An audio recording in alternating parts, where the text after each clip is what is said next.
So looking at number 1 on the practice test, practice unit 2, it's asking for the curvature of the vector valued function. We'll start off by finding the first derivative, which would be 4, 3 cosine of t, and then negative 3 times the sine of t. We would also need the magnitude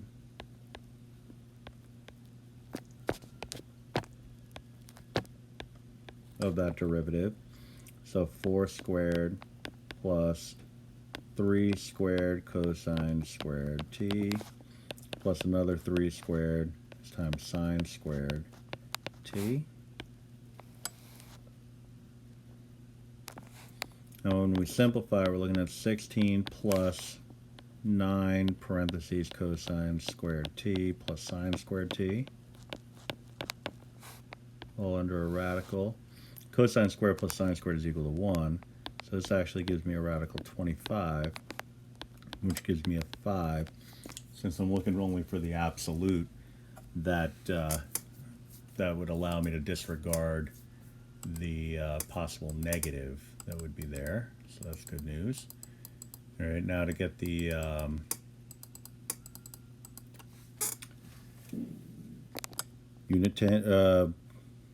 tangent vector,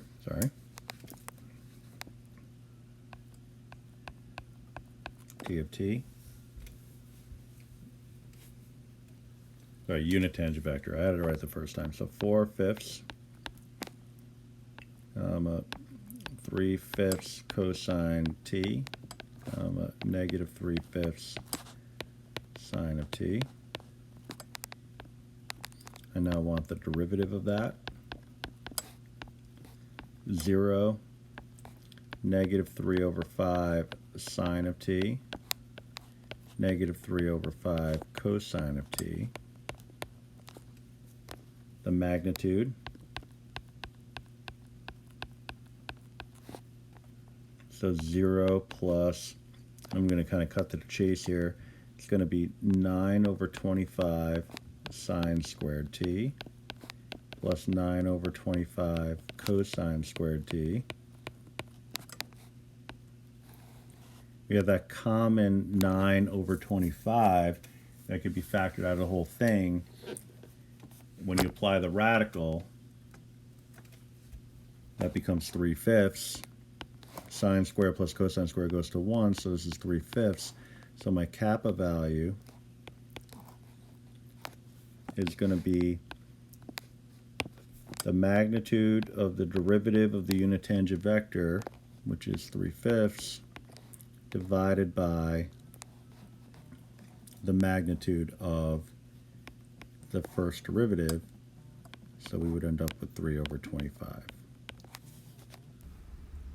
So looking at number 2, it says find the force acting on a 2.5 kilogram ball moving in a circular path of radius 4 meters, given that the period of rotation is 3 seconds. So the solution has to involve vector value functions. So we know that F equals ma. And we also know the general model of a curved path or a circular path. So R of t is going to be equal to, the radius is 4, so 4 cosine of omega t, comma 4 sine of omega t, for quality omega. All right, they tell us that the period of rotation is equal to 3 seconds, so we're saying omega is equal to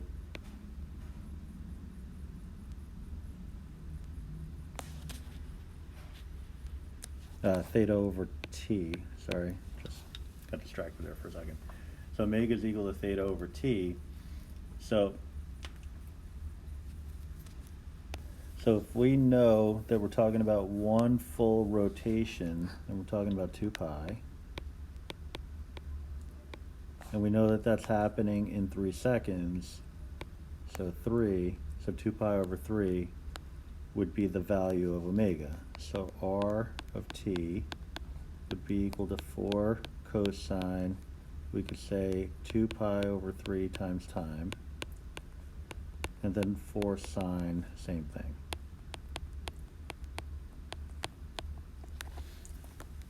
So now I want to differentiate r prime of t. Right, so cosine goes to negative sine. So we're talking negative 4 times 2 pi over 3 sine of 2 pi over 3 times time, comma. Same idea, just now with a cosine. I guess I didn't need to copy the negative.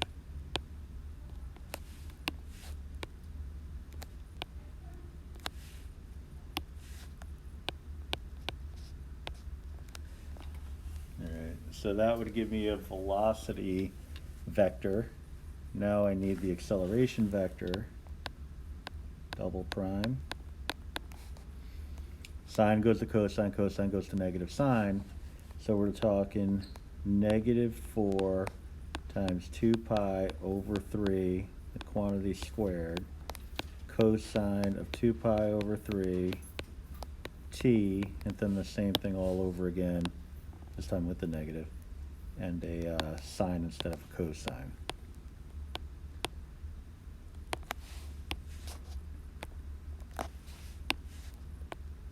So if I want the acceleration value of, sine instead of a cosine. If I want acceleration, it's going to be the magnitude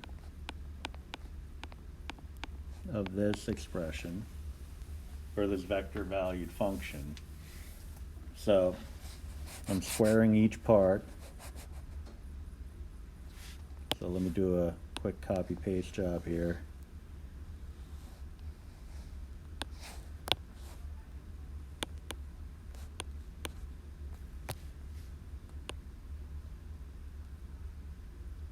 Actually, let me just kind of move it over schmidgy schmidge.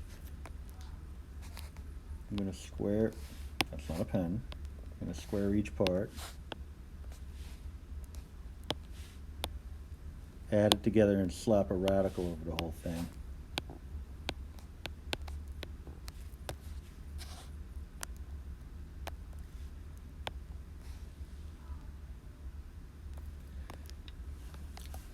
All right, so we have, when we square each part, we're going to have a 4 squared, which becomes a 16, and then the 2 pi over 3 squared, then squared again, which is 2 pi over 3 to the 4th. Factor those out because it would be common factor for the cosine and the sine. You take it out of the whole thing, you're just going to end up with a 4 times 2 pi over 3 squared, because the cosine squared plus the sine squared is going to go to a 1. Right? So long story short, you can save yourself a little bit of time and energy if you make that sort of recognition. Right? And time and energy, time more than energy, but definitely something that you're looking to save when it comes to solving a problem on a test. Right? So F equals ma. The mass is 2.5 kilograms. Now, we're already in fraction form, so I'm going to write that 2.5 as 5/2. So 5 over 2 times this whole shibbity bangity boomity boom. Simplify. Depending on the way the question is phrased, you may not need to do a whole heck of a lot of this, right? But I got a common 2 that can be canceled. So we're talking 10 times 2 pi over 3, the quantity squared. Now the mass is in kilograms. The units of distance were meters, and we're talking about time in seconds, so we went to acceleration, so kilograms meters times meters per second squared.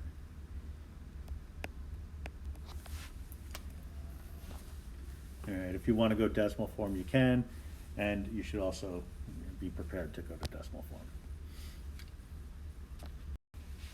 Number 3 is asking for the equation of a plane tangent to the surface at a particular point. So let's get our first order partial. With respect to x, e to the cosine y is treated as constant. Sine of x becomes cosine of x.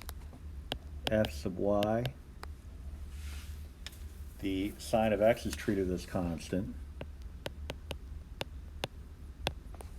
E to the cosine of y has a derivative of e to the cosine y times negative sine of y. Alright, so I have my first order partials. Now I want to evaluate those at the relevant values, for lack of a better term. Alright, so f sub x at negative pi over 2, comma 3 pi over 2. Well, that's kind of nice. If I plug in a pi over 2, right, really anything on the y-axis for a cosine function is going to 0. F sub y, same points. No, that's not a 2. Let's see what's going on here. Well, this one I got to do a little something. So sine of negative pi over 2 is going to be a negative 1, right? Because it's the same as sine of pi, 3 pi over 2. E to the cosine of 3 pi over 2. Right? So negative pi over 2, 3 pi over 2, we're essentially talking about the same location in terms of the unit circle. Right? But so when we're evaluating the function, it should be, you know, apples to apples. So cosine of 3 pi over 2 is on the y-axis. Cosine is equal to 0 on the y-axis. E to the 0th is 1. Negative sine y, negative negative 1, positive 1. So this whole thing ends up being a negative 1, which is great. All right, so I have my f sub x at AB. I have my f sub y at AB. Now I just need my f of AB.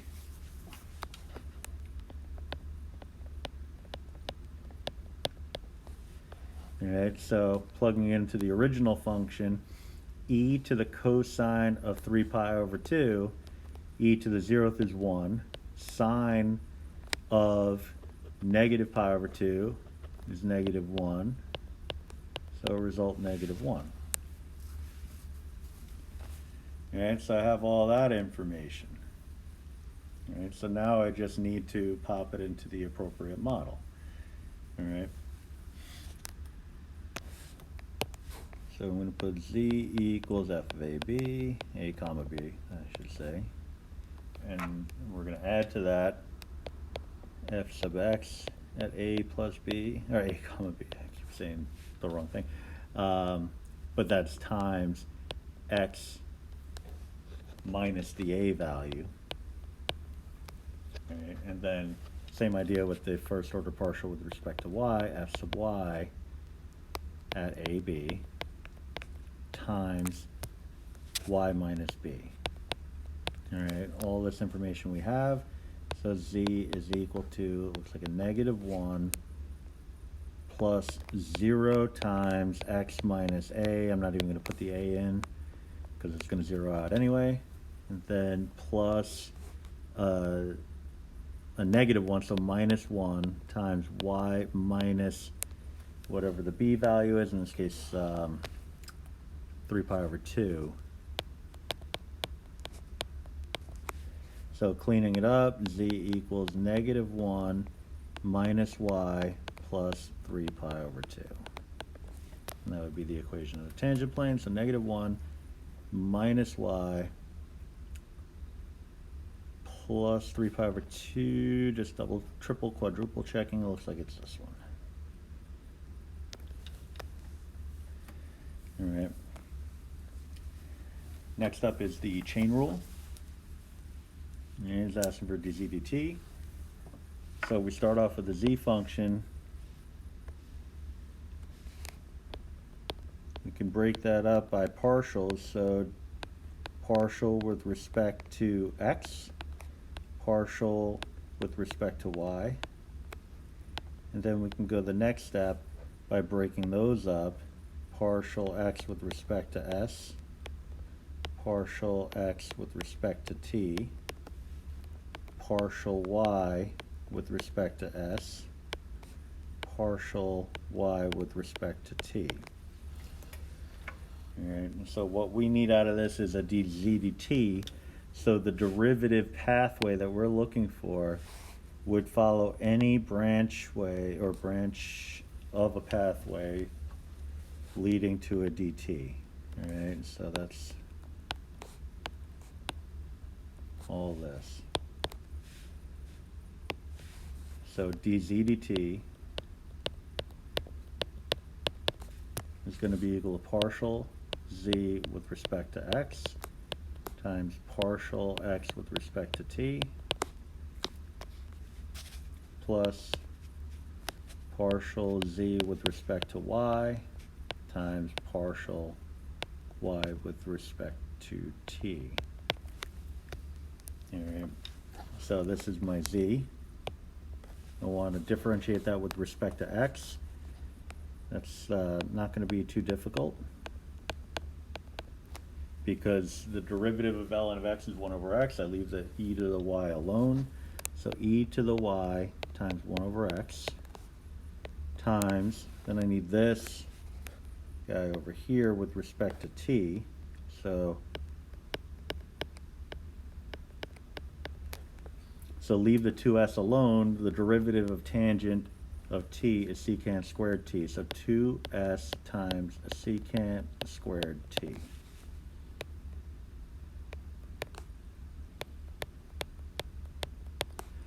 Then partial with respect to y, e to the y has a derivative, e to the y has a derivative of e to the y, so e to the y ln of x. And then I need the derivative, the partial y with respect to t. So I leave the sine s alone. Derivative of 2t is just 2, so 2 sine s.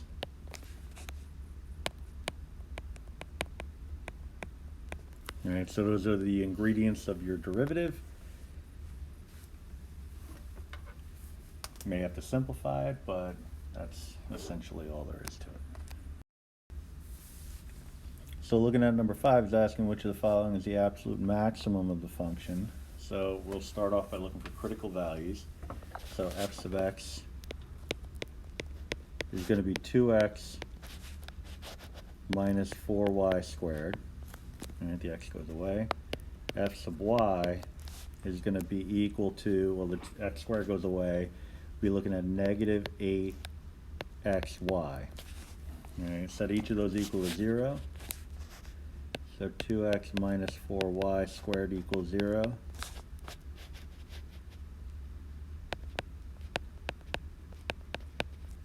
All right, so concurrently they both have to be equal to 0. And so we could use one to swap out a variable and the other to help us do that. All right, so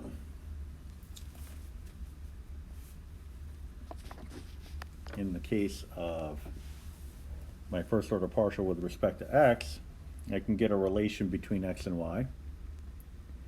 But in the case of the first order partial with respect to y, by setting it equal to 0, I get solutions right away. So x equals 0 or y equals 0.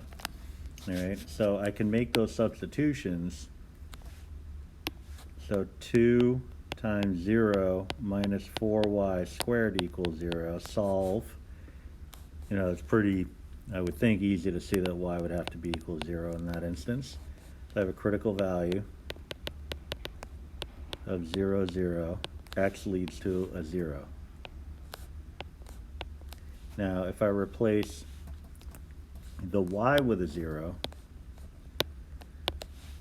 so same idea, so 2x minus 4 times 0 squared equals 0, I get the same thing. All right, so nothing unique there. So my critical value is 0, 0. I can pop that into the original function. So the coordinate, if I replace both x and y with 0, the coordinate would be 0, 0, 0, or coordinates, really, if I want to be appropriate. All right, so if I'm looking for the absolute maximum, I already know one y value, one z value. That z value is 0. Now, is that the highest or the lowest point? And if it is it the highest or lowest overall, or just on its own little hill, or in its own little valley? All right, so I have to investigate the bounds. All right, so the bounds, I can look at the corners. So I have 0, 0, 0, 1,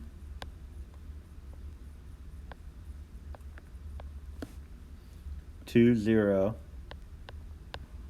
and 2, 1. Originally, I started spacing it out to actually do the work by hand, but then I realized Desmos is a thing. Why not make use of it? All right, so a squared minus 4ab squared. All right, with sliders for a and b, this way I can just substitute straight away. So my first value is 0, 0.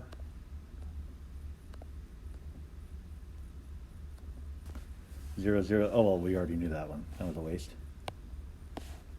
So we can get the z values that correspond here just by popping it in. So 0, 1.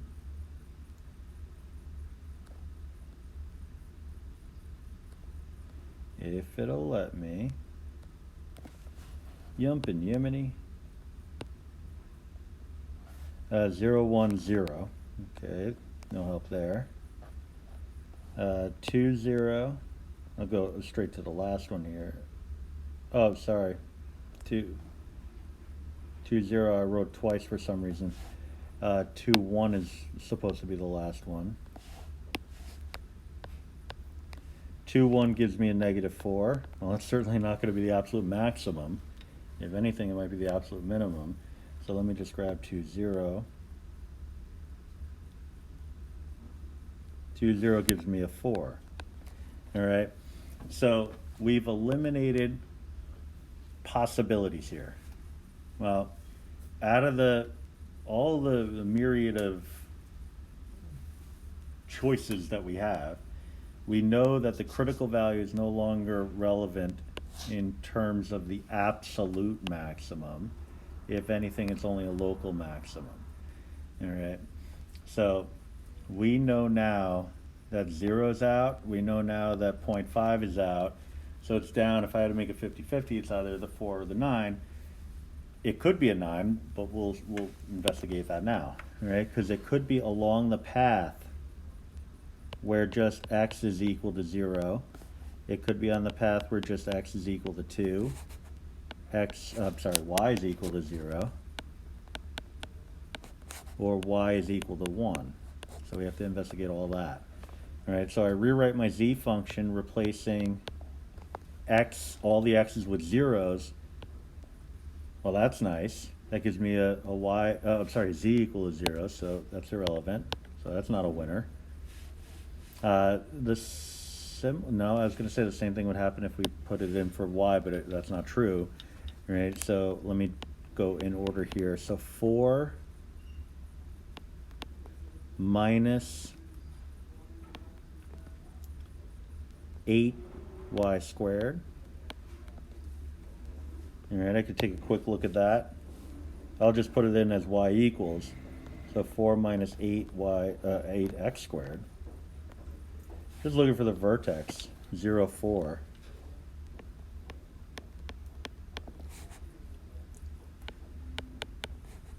And then this one would be, if I replace the y with a 0, z equals x squared. That one's easy enough, 0, 0. All right, the z value is the only one we're interested in. The largest value is the one we care about.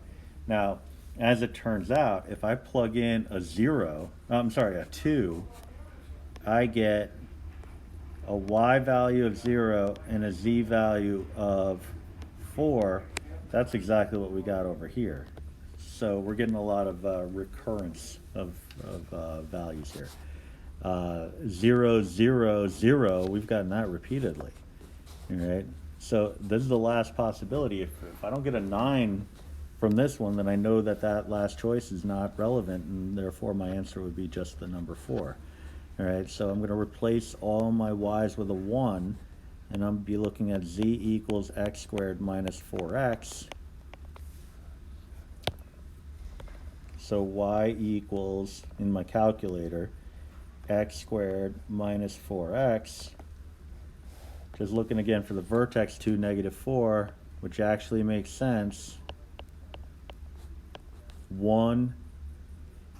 2, that's the x value, with a y value of 1 and a z value of negative 4. We've already gotten that one. That would be the minimum. All right, so we just confirmed through investigation that the absolute maximum must be the 4. All right, so that 9 was just a red herring. All right. The next one is the second derivatives test to find local minimum, specifically the local minimum, representing the answer as a ordered triple. All right. So first order partial 2x plus 8 with respect to x. With respect to y, 18y minus 36. Set them equal to 0, both of them. And we're looking at x equals negative 4 and y equals a positive 2. So my critical values, or critical value, would be negative 4, 2. I can investigate what that would look like in my original function to see if that ends up being anything substantial, because I want to do a second derivatives test in order to see if that's going to be the max or the min. Getting an indication of what kind of number it is off the bat might not be a bad idea. You know, if it's a really large number, I'd be like, ooh, I'm concerned that maybe this won't be a maximum. If it's a really small number, then it's in line with what I'd be expecting. All right, so plus 8a minus 36. Hello. Hey, how are you? Yeah, about yourself. Doing all right. Minus 36b plus 24. So now I'm popping this in. We get a negative 4.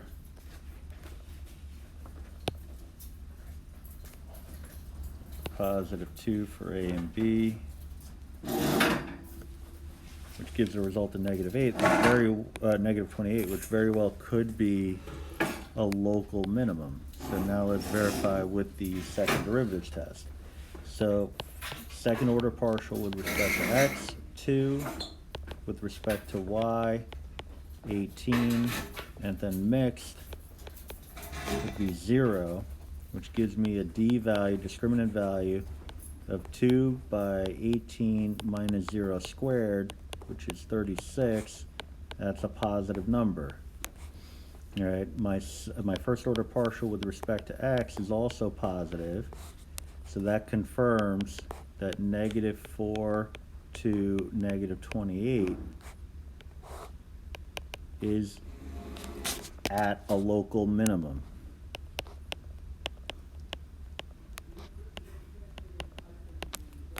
All right, so, but if they're just asking for the local min, it would be z equals negative 28.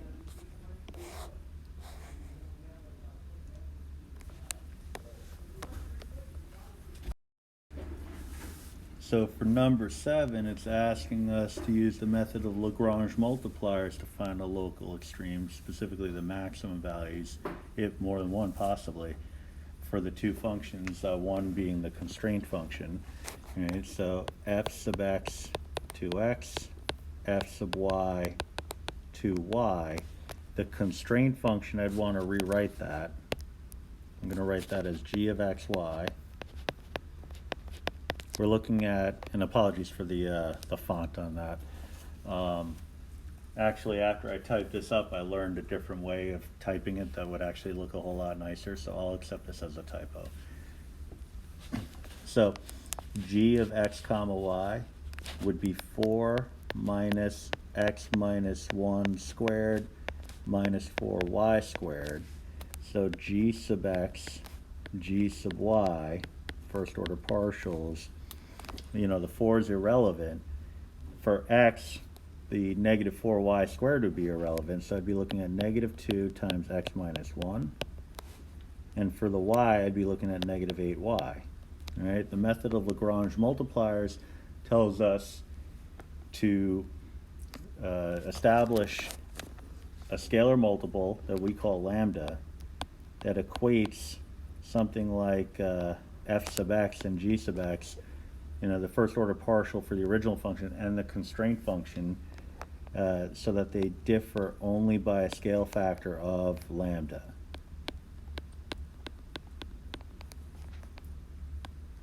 Same thing with the first order partial with respect to y. All right, so the easier one, I think, it's obvious, the easier one to work with would be the y equation. So let's take a look at that. I'm going to bring everything over to the same side. We're looking at 2y plus 8y lambda. You see we have a common factor of 2y. You don't want to go canceling the y's, because if you do, then you lose a factor along the way and therefore a solution.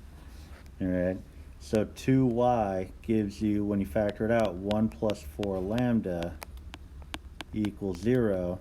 So I get two solutions, y equals 0, and if I set this equal to 0, I get lambda equals negative 1/4. All right, now the other equation is strictly x and y, doesn't contain, I'm sorry, x and lambda doesn't contain a y, so we don't need the y equals 0 just yet, but it's valuable information and we don't want to just dismiss it. All right, so here what I can do is replace the lambda with a 1/4, I'm sorry, negative 1/4, and so I'd have 2x is equal to negative 1/4 times negative 2 is going to be positive 1/2, x minus 1. I'm going to double both sides just to clean it up. So I get 3x equals negative 1, x equals negative 1/3. All right, so the whole idea here is, you know, cleanliness, if that makes any sense. The idea is to try to simplify it in a way that we get relatively clean numbers. All right, but now that I have this information and my constraint function that relates x and y to one another, right? Because again, prior to defining it this way, it really was x minus 1 squared plus 4y squared equals 4. That's a relation between x and y. So I could use that to determine y given a value of x and x given a value of y. So the first thing we found was y equals 0, so let's evaluate that first. So x minus 1 squared is equal to 4. So that means if I take the square root of both sides, x minus 1 equals plus or minus 2. Add 1 to both sides, x is equal to 1 plus or minus 2. So x is equal to negative 1 or 3. All right, so if I'm looking for possible solutions, these are possible extremes.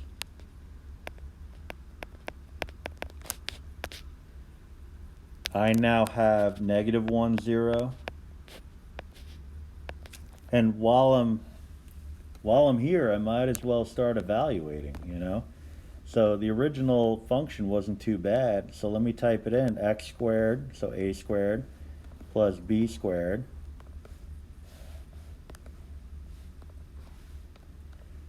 At negative 1, 0. Now this one we can do in our head, but I just want to make sure I have my slider set up. So that's negative 1, 0, 1, right? The x value of 3 corresponding with a 0. Again, pretty easy to do, but you could verify using Desmos. It's going to give you a 9, but you can just pop it in and slide it along. See, it ends up giving you a 9. All right. Now going the other way, we're replacing the x value with a negative 1/3. So negative 1/3 minus 1 squared plus 4y squared is equal to 4. All right, so I'm going to just smidge this down a little bit in scale. So negative 4/3 is really 16/3 when you square it. Well, that 4 is really the same as 12/3 because I'm going to subtract. So negative 4/3. Divide both sides by 4, you get y squared is equal to negative 1/3, and then here we get nothing valuable. All right, so that's outside the domain. All right, so it doesn't always play out, but when it does, it's kind of nice. All right, so we end up with a solution here. If I'm looking for the minimum, find the local maximum. Oh, sorry, we're looking for the maximum. Local maximum value here appears to be 9.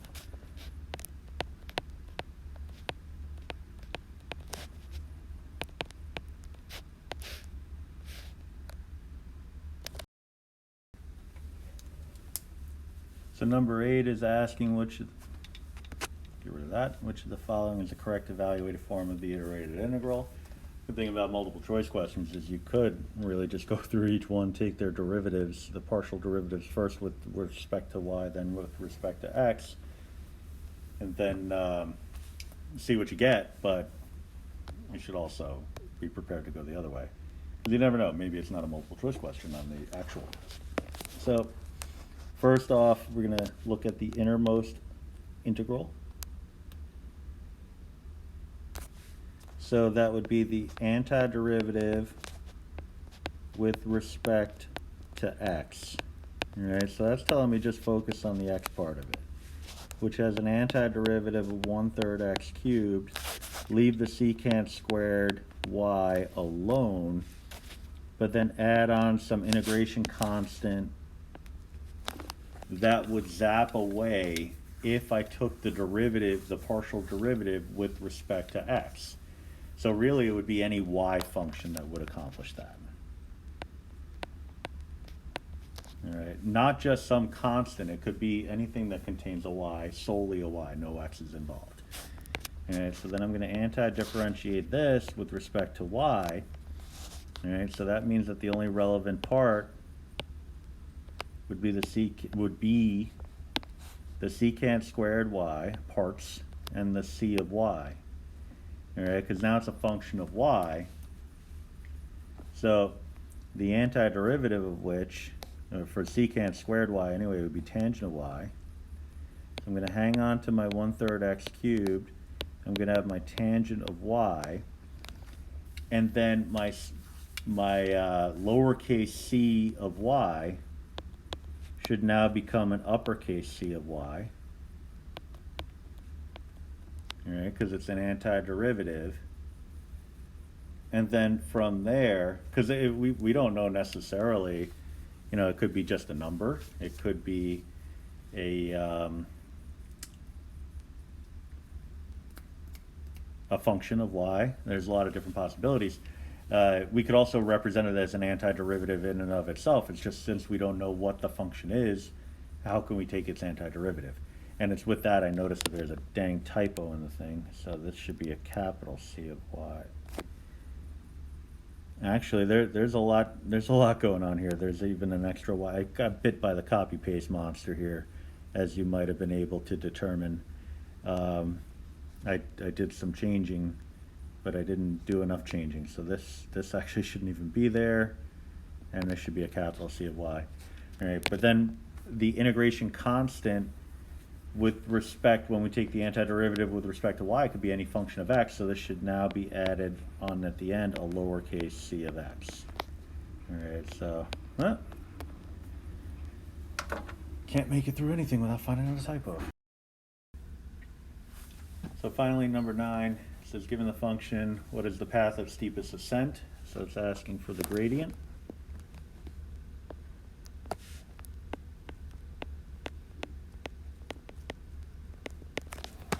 Now this won't be the last question on the test. The last question on the test is always a proof, but this one is the last one for the practice test.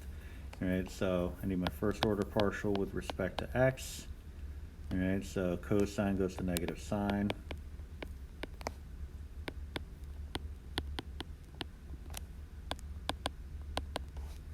With respect to y, cosine stays put.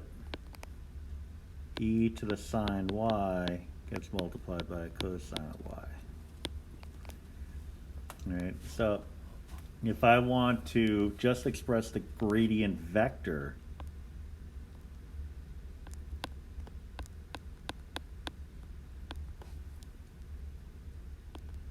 it would just be a matter of taking these two components and putting them together.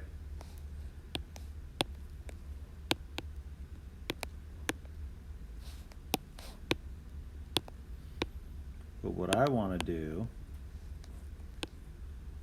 is indicate the path of steepest ascent, which would be this vector evaluated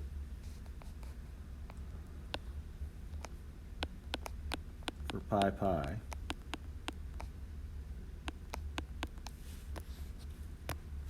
Now in this case, there is no relevance to the fact that the z value is equal to 1. That's just a piece of information. All right, what we're looking for is the vector that one would follow in the xy plane if you wanted to then, ascend this this surface as rapidly as possible. All right, so negative sine of pi is going to go to 0. This is also, the exponent is also going to go to 0. So the whole thing goes to 0, because e to the 0th is equal to 1, so 0 times 1 is 0. All right, I'll actually just write that in. 0 times 1 is equal to 0. All right, it's asking for the path of steepest ascent, so it's asking for a vector as a result. All right, cosine of pi is negative 1. E to the 0th is positive 1. Cosine of another pi is going to be another negative 1, so we get a result of 1. All right, so I could just smush that together.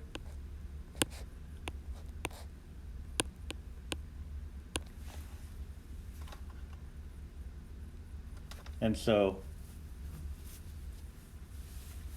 any answer that's equivalent to that one would be the right answer.